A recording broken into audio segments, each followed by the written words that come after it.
What's up, bro? What's up, my bro? How are you, bro? I'm good. Introduce yourself to everyone. Yeah, guys, Macho Lipa, run an info marketing agency, working with like a select few partners. Of course, we've been in the info marketing industry for over 2 years now, work with countless big names, webinar funnels, challenge funnels, low ticket funnels, you kind of name it beneath beneath the roof. Right now, we kind of got like a decent agency portfolio, scaling operations this year, looking at like a big Q4. But that's kind of our specialty, my man, like mainly info marketing industry, just scaling up, man. I think that was a very humble way to introduce yourself, bro. We can take it up a level with like revenue qualifiers and shit, but keep it humble, man. Okay, so I'll introduce you. This guy and his team are masterminds behind the info marketing space, and you coming here to LA, obviously, we're doing some work together, but dude, you guys have done a lot of stuff, and you guys have been around for a few years now. You guys have a fucking massive client portfolio. You guys are very intelligent about what you do. I think personally, you guys are the best in the space and continually getting even better. So we're going to talk about a few things here, mainly involved with info products and information marketing, because this is kind of like the new hot thing. And a lot of people are trying to do this whole growth operating thing. This dude, you guys have what done for clients? I mean, just to How number it many down, figures now? Is it 9? counting 30, 40 million counting. We've helped clients hit $1 million months, $144,000 in like the first month, took backends from 0 to 52K a month, done 300K webinars in on like a random Thursday, you kind of name it. So Was there a $1 million day there at one point? $1 million day, that's on the to-do list. That'll come real soon, yes. Very close. Very Very close. close. It may actually come very soon, actually, I yes. think so. I would hope so. So for those who are like getting started in info marketing or just marketing in general, I would say that doing marketing for info products or that whole growth operator thing is probably the hardest fucking thing to do when it comes to just running a marketing agency. This is not a beginner business model. I've personally made well over 7 figures with my own information marketing products, and that was a big part of how I made a lot of money a few years ago. And it is not for the faint of heart. It is not for beginners. It is not as simple as setting up a school community and taking 50% because no one in the right mind would ever do that. It requires so many different skill sets and skill stacks. It requires not only intelligence, but execution and speed to market and time in market and working with the right clients and everything like that. Because a lot of people right now, they're just going into this entire business model and they're falling flat on their face. They're not making any money and they're getting burned out in terms of agency work, and they're getting burned out in terms of being able to make money because they just simply lack the knowledge and they lack the skill set. So let's talk about how you got started. It's been an insane journey, man. Of course, started the traditional agency route, start off doing e-commerce agency, freelancing, retainer, pops, etc. What year was this? This was actually in around 2022 time. 2022 February time is when we took the full leap inside the info marketing industry. Now, keep in mind, before that, we had no idea what direct response was, copywriting, webinar funnels, challenges, you kind of name it. I was so used to kind of like e-commerce copy, NPC like. So in 2022, that's when we kind of took the leap. Before signing our big clients, we worked with these like, do you know these shitty clients? These like attraction usual. coaches, the dating ones, the fitness ones. The results weren't good, like straight revenue, got them no results. And then kind of like, I think it was like kind of God's plan, like in a way that we signed our big first e-commerce client, not our big first info client. And then since then, he kind of like activated the ripple effect. Because when we signed him, we got more absorbed, webinar funnels, the direct response, challenges, real info marketing. And then since that, got him insane results, took his backend from like 0 to 50K in the first month. Then it got to a stage that we were doing like $250,000 a month strictly through email marketing, which is pretty insane considering that's like them results are absurd.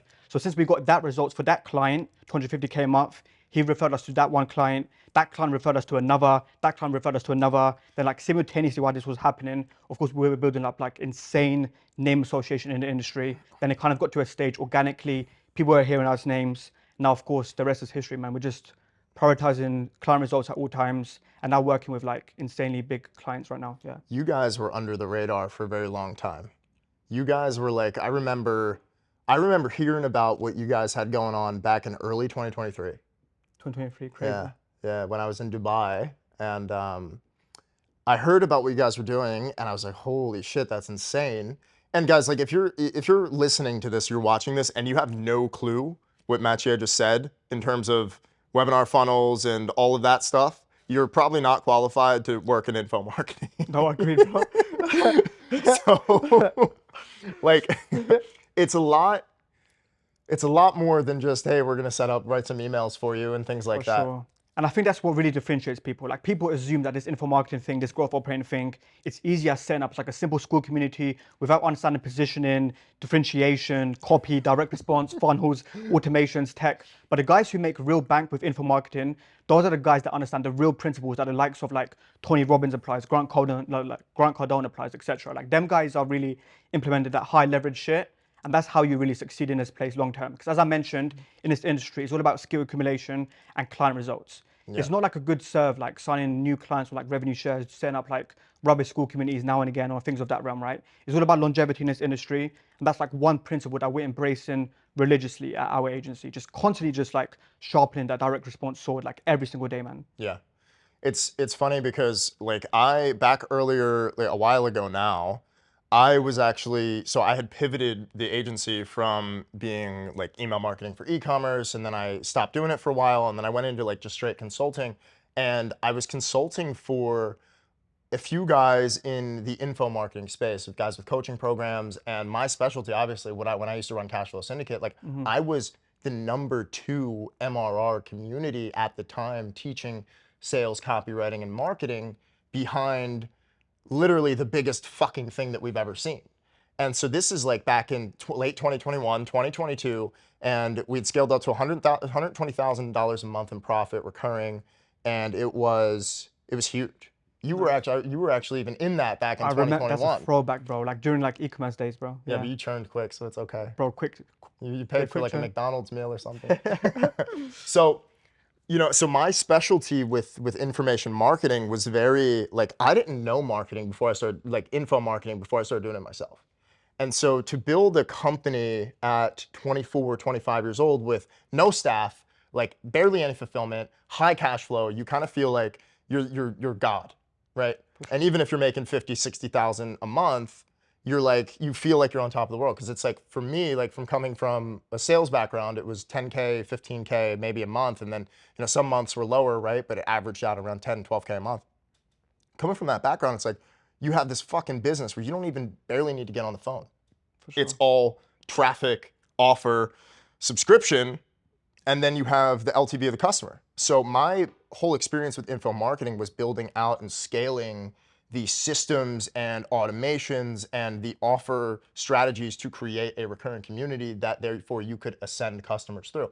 Now in my young age and my naivety in business, I was like 24, 25, and I have this high cash flow business. Like I decided to just go buy an Aston Martin and travel the world instead of like, okay, how can we go and build this business into this massive fucking empire? And like we, off camera, like last week when we were all hanging out, we joked about how many tens of millions of dollars I left on the table with that. But Silly, bro. and so, it's funny because now I look back and I'm like, fuck, if I knew what I know now, or if I had, your skill set that you've developed with like on the other side of things, which is cold traffic funnels and everything like that, it's like, fuck, I would have cooked.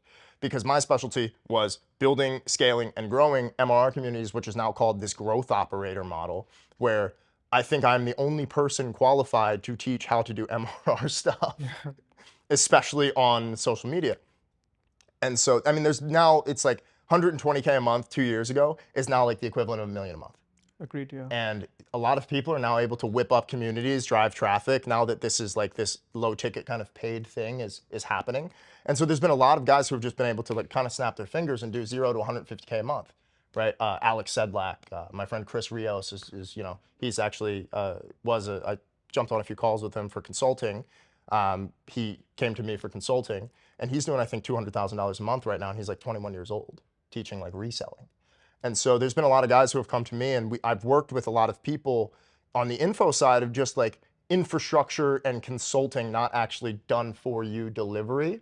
We did try that for a bit, but like trying to go from 0 to 1 with clients is just a massive headache. Yeah. And so the delivery is a massive headache as well. But so we were able to like, on my side, go take clients from like 100 to like 350K, from like, 150, 200K with like just a few small consulting changes. Nowadays, that's kind of like, if someone wants to come to me for that, and like they're like, oh, I have this offer, I have this thing, how do I grow that? Like I still work with a few people on the side, but what you guys do is completely done for you, holistic process. So that's where it differentiates. Of course, yeah. And so um, the entire, what's crazy is like combining that skill set with what you know, I think is like invaluable now, and we're gonna cook some crazy stuff up. Crazy shit, bro. But Crazy shit. like this whole model of that's been perpetuated into the marketplace of just do this one thing and you'll make 30K a month, it's bullshit because of the skill accumulation and the skill stack that you For need. sure, yeah. I mean, like the guys, of course, like promoting this industry. I mean, like it's, in my opinion, it's still by far the best business model to start. Of course, like you can make insane bank, but like what I'm against it is like the mentality that people have with entering the industry. People think it's as easy as setting up, I don't know, like this funnel and that one, and driving traffic and making conversions from the get-go. Now, when you kind of prioritize that money from the get-go, is of course you're like maximizing the churn because you're not going to get your client results. You're going to be in like the acquisition hamster wheel, constantly seeking like new revenue share deals with new creators, sending countless DMs. Where, as I mentioned earlier on in this video as well, the game's all about longevity. Meaning, like, how long can you keep one client?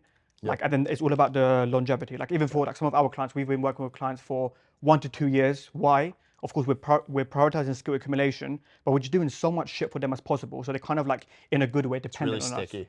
Yeah. Really, really, really sticky. Really sticky.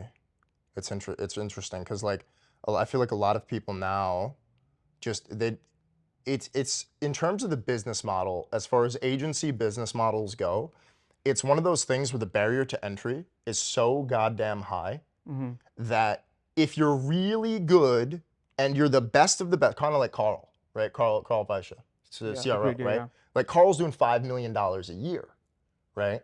And so he's the best in the business. If you are the best in the business, like it pays to be a winner. Like there's always room for at the top for a winner. But if like the skill gap between you and just taking someone off the street or somebody who's watching YouTube videos is just, It's years in it's it's years, years in process. It's years in process. years. So how long did it take you? So it took you how long? 6 months to go from doing e-com stuff and like all the kind of NPC copy stuff to high, not going to use the word aggressive here, but converting direct response. Converting, I like that word, yeah. So as I mentioned, February 2022, we started our first info marketing agency. Within the first year, we scaled our agency to like over a 6-figure a month run rate, which was pretty impressive. Because we went to, of course, like a huge marketing event in around October, November, signed like a lot more clients through there. But yeah, it was like a pretty streamlined process because of course I was diversified in the e-commerce industry, so I kind of understood copywriting fundamentals. Yeah. But then when we kind of absorbed ourselves in the info marketing industry, what we noticed, and there's like a big difference between e-commerce and info is like a lot more personal and kind of like storytelling type. Yeah. Like when I was writing for e-commerce, it's like simple feature, image, Yep. quick headline, navigation bar, simple, right? Yeah. With info, there's a lot more moving parts that go into it, a lot more storytelling, differentiation. And now, especially with this huge surge of people wanting to tap into the market, your prospects are naturally becoming more skeptical to the offers that they're seeing. And if there's no clear differentiation, no clear sales argument, no clear reason why they should buy your guru's offer rather than the other guru's offer, you're not going to last in the marketplace. And then once again, it comes down to our point about just endless skill accumulation. That's how you really stand out.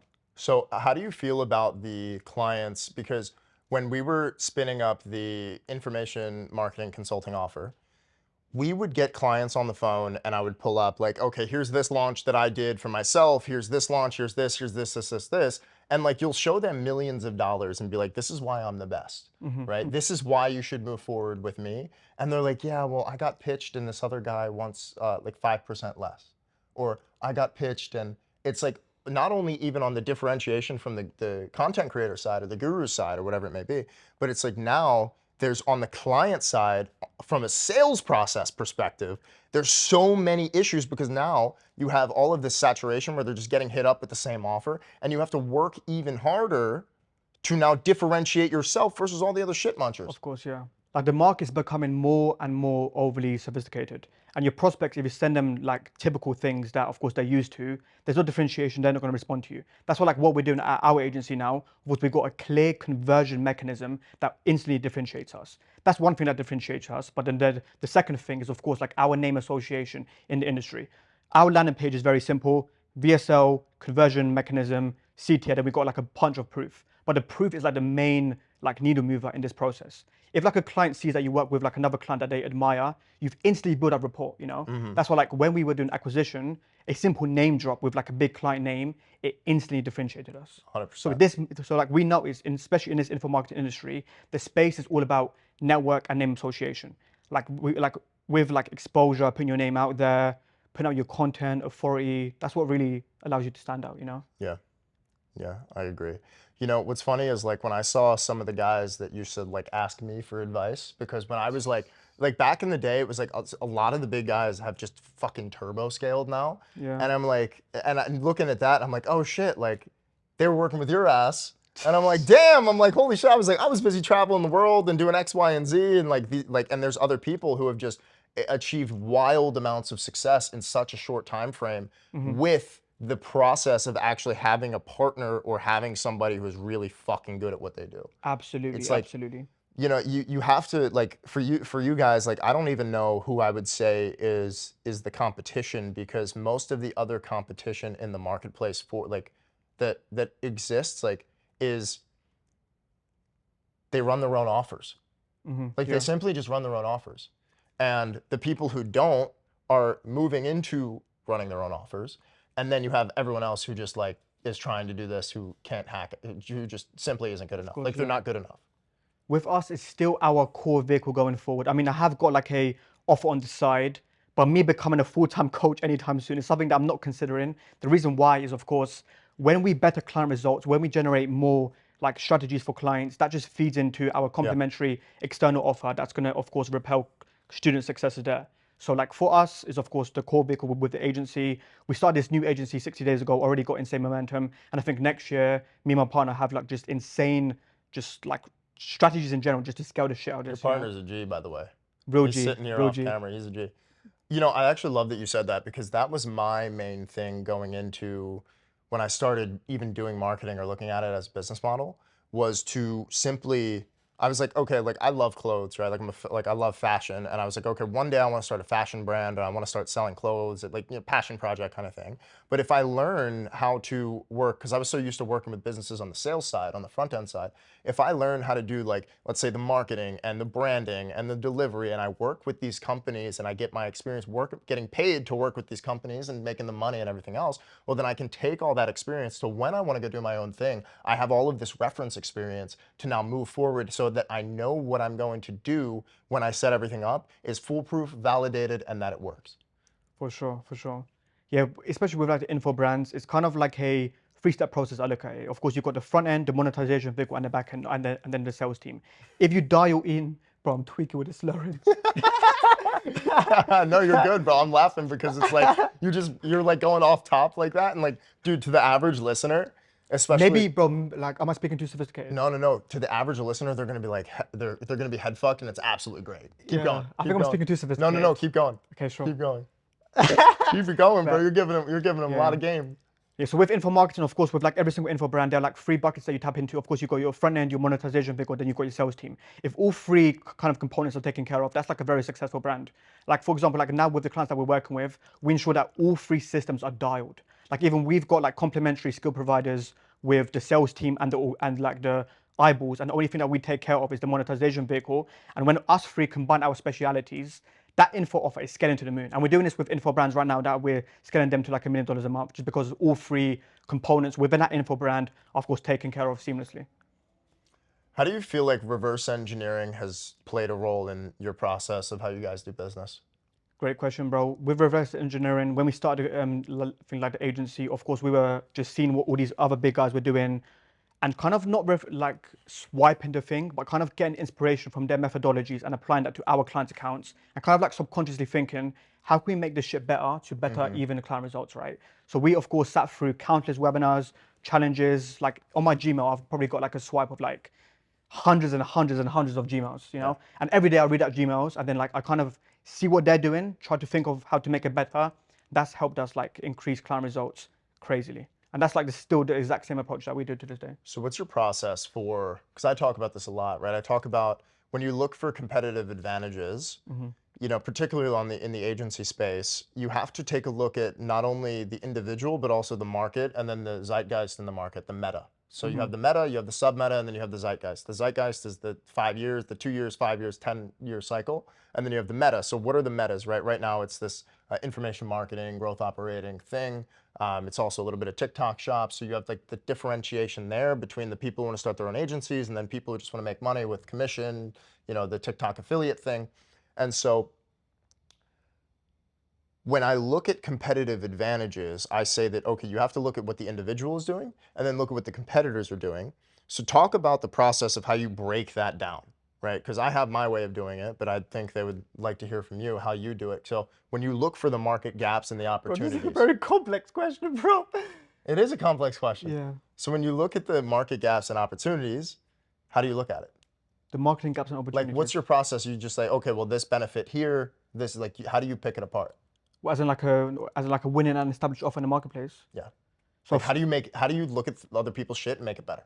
Like, great question, bro. Of Okay, course. yeah. Okay, that makes like a thing like a lot more sense. As I said, we have got like an effective swipe. Wait, give me a minute. That's a really good question. What's the thing? Wait, what's the answer? With an offer, you're selling outcomes. So the biggest differentiator is the mechanism. So on any offer, in any All right. you're selling the outcome, and then the way to differentiate it is to have a better mechanism. That's great, bro. That's a great answer. Yeah, bro. Like, you might have to hop in a fucking podcast, bro. You can cut that, and you answer that. Alright, fire. No, we don't cut anything. Nice. As my partner said, of course, right? Every offer in a marketplace has a dream outcome. That dream outcome can, of course, be like health, wealth, relationship tied. The relationship can be find the love of your life. With wealth, make more money. With, of course, health, you've got like a better body, right? And every single, like, we can look at the fitness industry as a whole, right? Every single fitness coach in a marketplace, they're all appealing to the same dream outcome of like losing like the belly flap, getting in the best shape of your life. But the guys really differentiate in a marketplace, like Conor O'Gallagher, for example. He's kind of got like an insane unique mechanism around his teachings that kind of puts him in a market of one that also allows him to charge like premium prices with what he's servicing, just because his messaging and the mechanism. And that's something that we're doing, of course, for clients right now. We're not really only leaning towards the biz op itself, like for example, Amazon FBA. We're looking for unique teach points around that biz op and what makes his teachings superior to the other gurus' teachings. Greg O'Gallagher made more money, I think, selling how to look like a movie star than how to look ripped with intermittent fasting. Like a Hollywood. Yeah. But like that's his entire like his the thing, storytelling. he changed it to movie star body or like movie star, how to look like a movie star, Hollywood movie star. But before, I remember like back in, this is like what, 2013 or 2014, he changed, it was like intermittent fasting was the mechanism, and now the mechanism is Hollywood. Yeah. And his VSL was insane, bro. Like I think yeah. he starts off with like of course like the entire Hollywood angle, and that paints it so well because everyone at the end of the day they want to look like this flipping like Zac Efron type shit, you know, just looking like in the best physique of their life. So. With what? The outcome is the Hollywood body, but the mechanism is you can train 2 to 3 days a week. You can do all these things and train differently. That's why these Hollywood stars are able to get in shape that quickly while eating what they like, while doing these things. So it's the mechanism that delivers that outcome that's different. But isn't his mechanism like like the entire Hollywood way of training? Right. Exactly, that's what I'm saying. So I'm saying like the outcome is the dream body, and then the mechanism is what delivers that outcome. And you don't even have to make a claim because the mechanism is so different that it delivers that outcome. Just like they just put the pieces together in their own head. That's good. Bro, come in the podcast. Now, killer shit, man. Yeah. Let me think here. What should we touch on? Growth operating. Growth operating, info marketing agency. Let's talk about some fucking, I don't know, like some webinar funnel shit, man. Webinar funnels. That would be your domain. Is I it could something talk like about MRR all day. Yeah, let's maybe like sprinkle in some like webinar funnels. What's the difference between scaling a webinar, organic or cold traffic webinar funnel versus scaling a MRR offer? Great question, man. They're both, of course, conversion economic tied. I believe, especially with the webinar. Explain what that is. Conversion economics. Conversion economics is like essentially just like all KPI based. For example, with like the webinar funnel, it's like a economic game, meaning the more people you bring to the opt-in page, the more people you can get in the live room, the more people you present to the pitch, the more money you'll make. Then like essentially with conversion economics, if a drop-off happens at one stage of the funnel, you can easily pinpoint that change and of course make changes from the get-go. For example, with the webinar funnel, if you notice that your live room attendees are plummeting, that's like a key KPI that's plummeting, meaning that you need to, of course, improve that KPI with more SMSs, more emails, more RVMs, better framing, better thank you pages, getting them motherfuckers in like a Facebook group, WhatsApp group, whatever the mechanism is. But that's all really conversion economics, you know. Yeah. Yeah. I think for MRR, so okay, so base that like so with see that's literally a topic that I talked about in a YouTube video, right? How do you look at the KPIs of the business and then pinpoint exactly what you need to change and improve?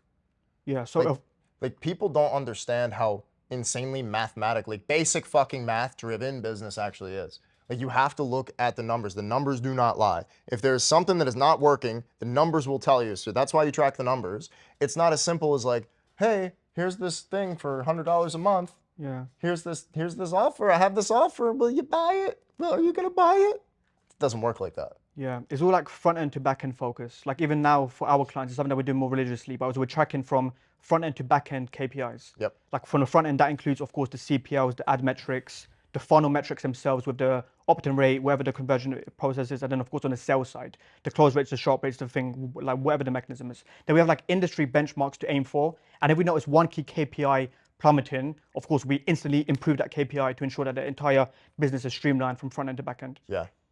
Yeah. See, on the MRR side, it's more about maintaining churn. Agreed. Yeah. So churn, so retention mechanisms, right? In the same way, so on the flip side is if you have an offer that's converting well on the front end and it's some sort of MRR, whether it's a software, whether it is community based or something like that, then there's some reason as to why they're churning, which is why customer research is so important, especially like exit surveys and stuff. But the entire goal of that is to just figure out like how, because once you get to a certain level of scale, like a 2% churn rate is like $10,000. And so like if you can even adjust that by like a little metric, it makes shitloads of money.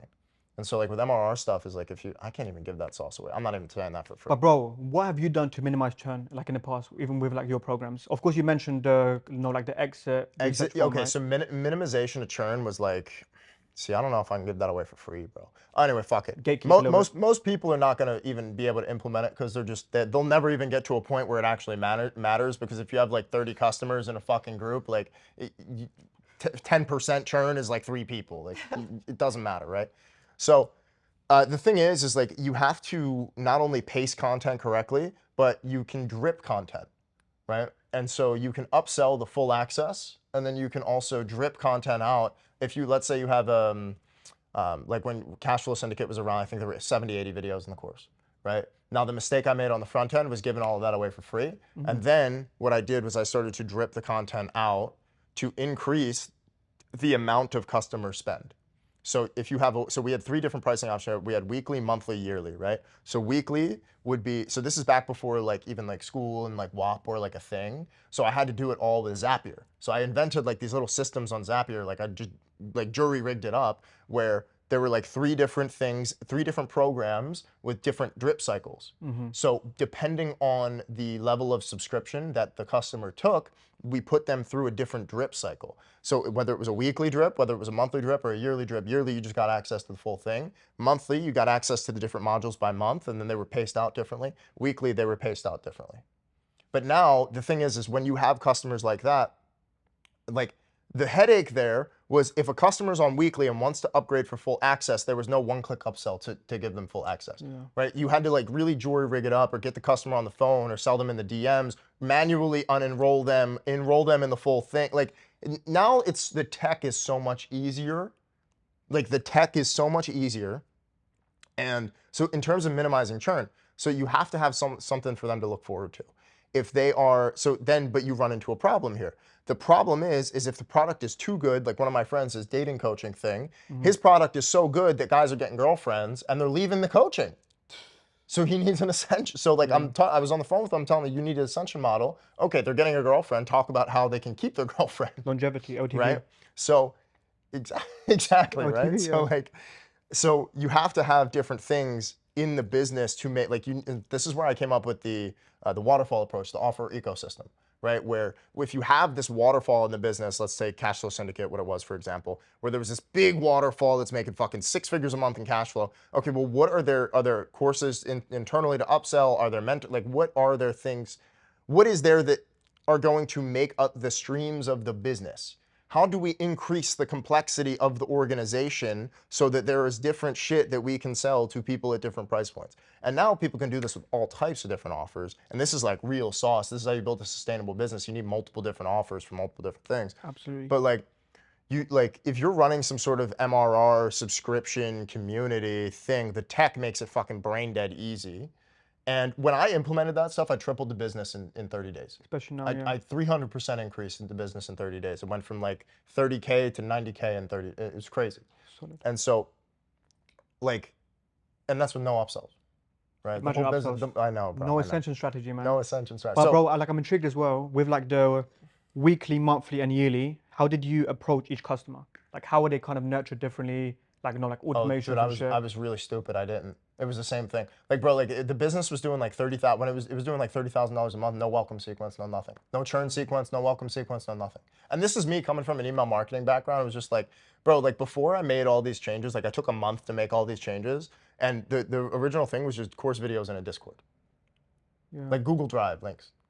With your experience now, let's say for example you had the weekly, the monthly, and the yearly. How would each customer be approached differently? Oh, that's a good question. So I would focus on I would actually focus on making different content for each customer profile. So the messaging changes due to the level of spend. Of course. If someone is spending less, then they need to be indoctrinated or nurtured more. If they're spending a lot, then it's like, okay, great, thanks for being a customer. Like, you're the man. Here's everything. Here you go, silver platter. Monthly is like, okay, they're still not sure. There's a level of uncertainty that comes with customers who can't spend money, right? Now it's either a serious financial issue where they have no access to capital, or they just don't think it's going to work, or they just want to try it out. And a lot of people who are going from 0 to 1, they're not sure. They don't know if you're the guy. They're just here to test it out. And it's a great kind of tripwire, like SLO kind of thing if you eventually do upsells and things like that. But you need to change the messaging, right? And so each of the different customer profiles that purchase weekly, monthly, and yearly, I would have dove into the research more, because I have years and years and years of customer data, right?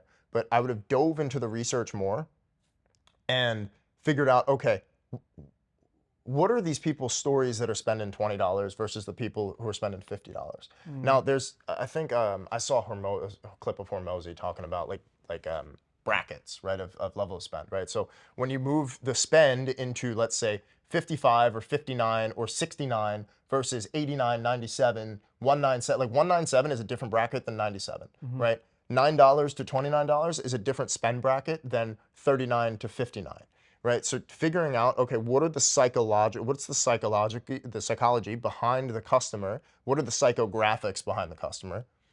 This is like sophisticated level shit. This is super sophisticated, bro. These guys are not ready for this, man. What are the psychographics behind the customer? What are their stories? What makes them tick? And then how can we increase the level of marketing and improve on the messaging in order to make that work even more, right? So if you realize that customers at this level of spend are in this whatever psychographic profile, this level spend, these are the psychographic, this level spend. Okay, what are the different archetypes? Then you have to improve the messaging and create the messaging based on the different customer profiles and archetypes. Fire. Then you also, on the flip side, on the back end, figure out, okay, well, what's the LTV for each level of customer? Now, back when I was still on Stripe, I had that data. Now we don't have that data anymore. But that's a whole different thing. So Stripe, you used to be able to see different cohorts and the level of churn based on the level of cohort. Of course, the weekly customers are going to churn more. So here's the thing is, if you have those 3 levels of pricing models, what ends up happening is your churn rate actually shoots through the roof because it's aggregated based on a monthly basis versus if you have customers that are weekly, of course the churn rate is going to be higher because you have people spending $15, $20 who are churning.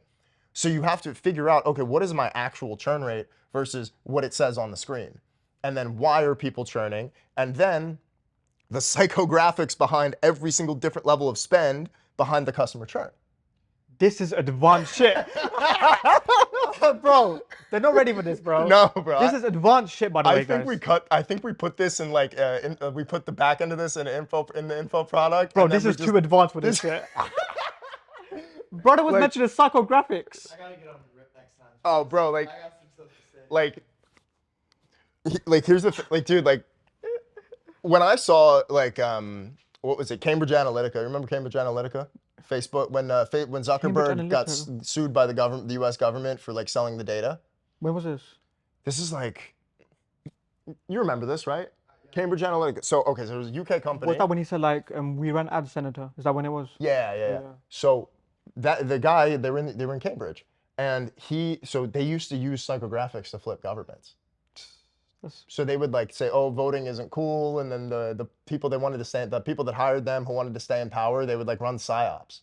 And so if you go deep enough, like, oh no, I'm not going to talk about that on camera. But if you go deep enough, you realize how far, it's like Alice in Wonderland. You realize how deep the rabbit hole actually goes. 100%, yeah. And so if people are able to flip governments with this type of information and with data, with literally the metrics that I'm talking about right now and that we're talking about, then you can probably use it to make some money. So all of the growth operators out there who don't know what psychographics are, look it up. Or positioning, or differentiation, or anything like that. I also have a course that teaches it. I actually do have a course that teaches it. But so it's like, this is like advanced marketing. So then you extrapolate this, right, to webinar funnels and everything, and all of the different conversion mechanisms. Okay, well, if you see, now the thing is with a new type of offer, a new type of funnel, there's going, or a new, what's the word? Cohort or cold traffic, a new market of cold traffic, right, or segment. You have to figure out, okay, so you have to then go back into the research phase. Like when I would tell like consulting clients, like, okay, like I know you want to launch an info product and you want to make money, but it might take 6 to 12 months to do research on this and really validate this. They'd be like, what do you mean? Just straight in front of cold traffic, Dave. Like, it's like, people think that it's so simple to like, oh, let's launch an offer. Like, you have to, like, okay, there's a way to launch an offer that actually gets people results. The reason why customers are churning really high, like most of these people's like offers have like 70% churn. The reason why people are churning is because no one's getting any results. Or they don't feel like it's worth it. It goes back to the 3 sales objections. They don't have the money, they don't think it's worth it, or they don't think you're the person to help them do it. Most of the time, they just don't think it's worth it. Because your group, your little community is the first thing that people will cut. It's the first subscription that people will cut if they're not getting value. And you can, now I made the mistake as well of charging too little. Bro, I would spit like advanced level shit like this for like $55 a month, bro. It's crazy. Should be at least 500 a month, even more. Literally. A rack a month. Like, and so when you look at it, you have to figure out, okay, like, well, what are the psychographics behind every single different market segment and every single customer base? Now this gets super complex. Now, big pharmacy companies and governments and political parties, this is all they're doing every day. Influence. All they're doing every day. So when you understanding psychology from a marketing perspective, like marketing is psychology and branding. Sales is completely different from marketing. Advertising and traffic and paid traffic specifically and organic traffic is about data and conversion mechanisms and conversion metrics and KPIs.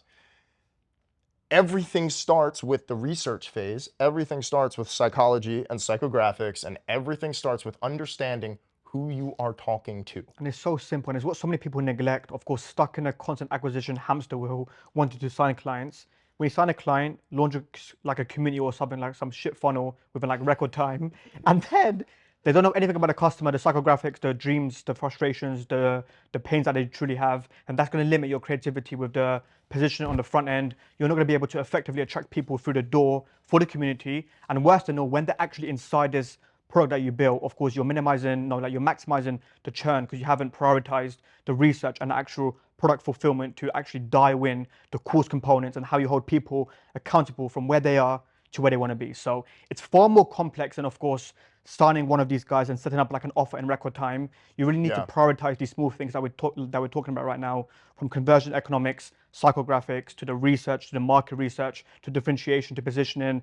I could go on and on and on with like other components, but it's a lot more complex than people really truly think. Like, I think what's really, really cool about like me really going hard back into the info space very soon here is I have years and years of customer research, years of customer data, and like a new guy coming into the scene who's like trying to sell mentorships or like trying to sell their course. Like, bro, like I've taken kids from delivering pizzas to 100K a month working with billion-dollar companies. I've taken 18-year-olds with like just the sales portion of my stuff to 100K a month at fucking 19 a year later, just with like the shit that I've taught them in sales. Like there's people watching my YouTube stuff who are like, yo, I just closed 3 deals this week with this fucking thing that you gave away That for works. free. And it's like, bro, like this is like just a little bit of what I know, but I'm going back into this just full force with like, okay, I've had over 8,000 customers in the past 3 years, which is more than most people will ever get in a lifetime. I have, how many? I got like over 1,000 testimonials of just like SMMA, like agencies. Just like endless scroll. Yeah, endless scroll, bro, because there's no such thing as too much social proof. So it's interesting because it's like the competition gap, like my competitive advantage is like I'm just simply like, and this sounds egotistical as fuck, but like just being simply smarter and more intelligent than the people in the marketplace is like, you know, it's one thing to raw dog traffic to like some shit funnel with a shit offer. But it's another thing to come in like a sniper and just tactically know exactly what you're doing. The only issue is that when you're the business owner or you're the creator of your thing, you get so involved in it that you can't watch your own back. And this is why it's important to have other people around you and work with other people and, you know, mentors and people like, you know, consultancies and things like that. Because if you don't have that, you are going to be so in it, you're not going to know what is going on. Like there's been times in my business, you guys probably too, where you're just like, fuck, what do we do here? And you're like, shit, I don't know what to do. And then you got to take a step back or you like hit someone up and you're like, yo, what do I do here? And they're like, and you're like, fuck, this is like discovering fire all over again. Yeah. And it's like, oh shit, I didn't think about that. Because you always need different perspectives and you always need somebody to help you stay not only accountable, but make sure you're on the right track going to where you want to go, which I think is 100%. super important. And I think sometimes we're kind of like numb to our own ways in like a little bit. Like I even remember when we started agency, we of course done a fulfillment and we kind of like a bit like egotistical, as you said, about our work of fulfillment. But then when you get like expert eyes on that piece of copy, that piece of marketing, we noticed that how making that one small change can increase conversions by X. And all it took was like an external like eyeballs on the page that you're writing. This is why, of course, when we started agency as well, we always, of course, seek like external experts and like specialized experts as well. Like we deliberately chose experts and mentors that are specialized in the industry, that when they came in to, of course, give us the game, we were just like one nugget away from success. Like we invested like X amount, but that one mentor, like in terms of LTV speaking, made us like 6 figures in return, you know, just by seeking that one specialized mentor. Yeah, I literally did a video on that. I paid my boy, who's one of the best marketers in the world. You know who it is, I told you. Like, that I paid him like 10 grand back in 2023. And like, one nugget. it was like so simple, but I was like, fuck. And it changed the way that I did. Like, I didn't even really know how, like, I made all this money and I had this fucking $1 million business. And I'm like, wait, what? And it changed the way that I thought about everything forever. It changed the way that I thought about business forever. And I made like $500,000 in like 3 months after I've like actually like I sat on the information for a few months. And then when I put it into action, I made $500,000 in 3 months. I was like, holy shit. And like even like the same psychographic thing, like if you're in SMMA, right? Maybe you're not running info marketing, maybe you're not as sophisticated yet, or you're you know, still Soon, inshallah. But like maybe you're not there yet. Or you're just doing like advertising or like email marketing for e-commerce or like SMMA or like home services or something. You're doing this thing. Like the psychographics of your customer, like you need to, business is people. Business is talking to other people and figuring out how you can get paid in order for your time, labor, and service and the results that you get. So if you're sitting there and you're like, oh, well, I don't know how to sell to this customer. Well, it's like, you don't understand the customer enough. Like I have something that I teach in one of the programs. It's like sales is to seek understanding first. All of it is to just seek understanding. Research phase. You have to have research. You have to understand what it is that you're getting into. If you don't do that, you're going to be shooting in blind. You have to understand, like what I value my corporate sales experience so much for was I got to understand small business owners. I got to understand not only who they are, how they feel, how they think, and across different industries, right? Like every industry you could ever think of. And then also you understand the KPIs and the data and the metrics and the numbers behind that business. And you're like, oh shit, well, this guy on paper is making 100K a month, but he's got like 5K a month in cash flow. Like, and you'll work with people like that. And some, you know, all these guys, everyone on the internet makes 200K a month. Vanity metric, bro. Like you'll see like everyone on the internet 100K a month, 200K a month, but it's like, okay, well when you look at their cash flow or you look at their numbers, it's like, okay, well this guy's only doing he's doing 50K a month top line, and then he's paying some growth operator 30%. He's got sales team Employees, at 15%. agency. He's got taxes. He's got this, and then his like cash flow. Like most gurus are making like 10K a month, selling mentorship. And then like the claims is here's how I make 100K a month. Exactly. But it's all revenue. Or they make 100K 1 month, or 300K 1 month, 200K 1 month, and then now they're 200K a month entrepreneur forever. Such many cases, bro. So many cases. Like, So bro, some snippets are way too sophisticated in my opinion. I agree. Or like talking about like convergent economics, like psychographics. Yeah. Yeah. Well, we can cut that, and then we can, wait 1 sec. Okay, guys, we're gonna wrap it here because this is getting way too complex. I'll see you in the next Way too video. sophisticated. Speak soon. Follow him. Follow me. Let's get it. Much love. Best in the game. I'm the best in the game. Love you. Take care.